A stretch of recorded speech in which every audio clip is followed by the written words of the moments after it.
Nous ne devrions jamais accepter aveuglément les diagnostics médicaux que nous recevons. La raison pour laquelle nous ne devrions jamais faire une confiance aveugle dans les diagnostics que nous recevons de la part des médecins, c'est que d'abord on sait que statistiquement, les erreurs de diagnostic sont beaucoup plus fréquentes qu'on ne l'imagine. Le drame, c'est qu'à partir d'un diagnostic faux, on peut s'embarquer dans une chirurgie ou dans un traitement médicamenteux avec beaucoup d'inconvénients, avec beaucoup d'effets secondaires, alors que ça s'est révélé inutile. On compte à peu près 40% d'opérations qui sont inutiles basées sur des faux diagnostics. L'autre raison qui me fait dire cela, j'ai lu une enquête qui a été menée en Grande-Bretagne qui montre que lorsque les médecins sont malades eux-mêmes et qu'ils reçoivent un diagnostic de maladie grave, comme le cancer par exemple, eh bien, ils ne vont pas accepter le diagnostic et ils vont consulter 7 autres collègues avant de se faire une opinion sur ce qu'ils doivent faire. C'est la raison pour laquelle j'invite toutes les personnes à ne jamais prendre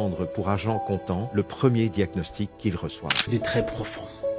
Très profond. Plus de 40% des opérations se sont avérées inutiles, dues à des erreurs médicales. Le médecin lui-même, quand il est malade, après un diagnostic qu'a fait son collègue, il ne croit pas. Il le renvoie à d'autres collègues. Parce qu'entre eux, ils sont déjà des humains. Et du fait que nous soyons humains, aucun homme n'est parfait. Donc on est susceptible de se tromper. Donc pour eux, il peut avoir quelque chose qui ne va pas, que l'autre n'a pas bien vu. Alors qu'est-ce qu'il faut? Il faut renvoyer 2, 3, 4, au moins à 7 pour en tirer une conclusion. Mais nous, quand on quitte pour aller voir ton médecin de famille, tu dois croire de façon aveugle à ce qu'il te dise. Parce que pour toi, en réalité, c'est la personne la mieux placée pour te sauver la vie. Certes, c'est des personnes qui sauvent la vie, qui font un métier formidable. Mais il n'en demeure pas moins qu'il y a beaucoup des erreurs médicales qui ont conduit certaines personnes aujourd'hui dans la tombe.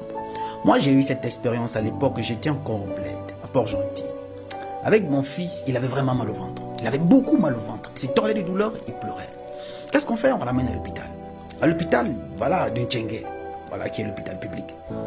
Et quand on arrive là-bas, le médecin qu'on a trouvé, voilà, il demande qu'il faut faire des examens. On a fait des examens, la radio, et puis l'échographie. Bref, il a interprété et tout. Et il dit, il faudrait opérer l'enfant. Comment ça, il faut l'opérer? Il dit, il faudrait l'opérer et tout ça. Sa mère commençait à pleurer à cet instant. Mais comment opérer l'enfant et tout?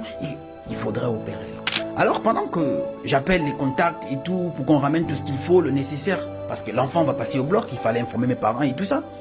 Il y a le médecin spécialiste, le chirurgien qui est arrivé. Le docteur Ondo qui devait, voilà, si tu passes par là, merci d'avoir sauvé mon fils. Il passe, voilà, et qui arrive à l'hôpital pour prendre le service. Et pour faire la passation, on lui présente et tout pour dire, voilà l'enfant qui va passer au bloc. On était déjà devant le bloc, on attendait juste que le médecin arrive. Dès que le docteur arrive, il prend, voilà, les examens de radio, écho, il commence, voilà, il regarde et tout. Il me dit, mais pourquoi il faut opérer cet enfant-là? Il dit à l'autre médecin, quoi, tu ne vois pas ça? Que là, le ventre est ballonné et que ce que je vois là, ce sont des excréments et tout. On n'a pas à l'opérer pour ça. Ce sont des excréments et tout ça. Et il nous a juste prescrit, voilà, un médicament qu'il fallait donner à l'enfant qu'il puisse boire, pour qu'il puisse évacuer. Le ventre était ballonné parce qu'il n'arrivait pas à déféquer. Donc il avait mal au ventre. Et ce médicament, on a aussitôt allé acheter. L'enfant, il a même pris ça à l'hôpital avant qu'on arrive à la maison. Avant d'arriver à la maison, il est allé aux toilettes. À 22h, un truc comme ça, l'enfant, il dormait déjà. Le matin, il s'est réveillé, il était en forme. Donc, ce qui veut dire que si le médecin, ce chirurgien, le docteur Ondo n'était pas passé ce soir, l'enfant serait passé, voilà, sur l'opération. Et vous aurez ainsi payé les factures. Ce qui fait qu'en quelque sorte, ça devient un business. On vous opère pour rien, on vous ouvre, on vous recouvre. On n'est pas là pour vérifier si réellement vous enlevez quelque chose, la maladie et tout ceci. Donc, de grâce, à chaque fois que tu as un diagnostic d'un médecin, va refaire ailleurs. Va refaire ailleurs. Il se pourrait que tu n'as rien.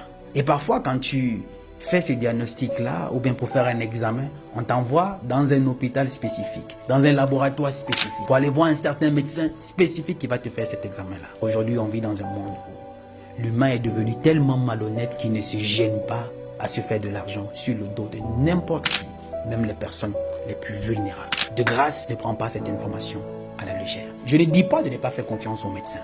Ce sont des personnes qui font un boulot noble, qui nous sauvent la vie, pour qui j'ai beaucoup de respect. Mais il s'agit de ta santé. Et toi, tu en es le seul maître. Mieux vaut prévenir que guérir. Il n'est jamais trop tard pour recommencer. Parce que le rêve n'a pas de date d'expiration. Dites-moi ce que vous en pensez en commentaire. Et partagez avec nous en commentaire les expériences que vous avez déjà eues, vous aussi. Je me ferai moi le plaisir de vous lire. Je suis Roland Campbell, ton frère. Salut!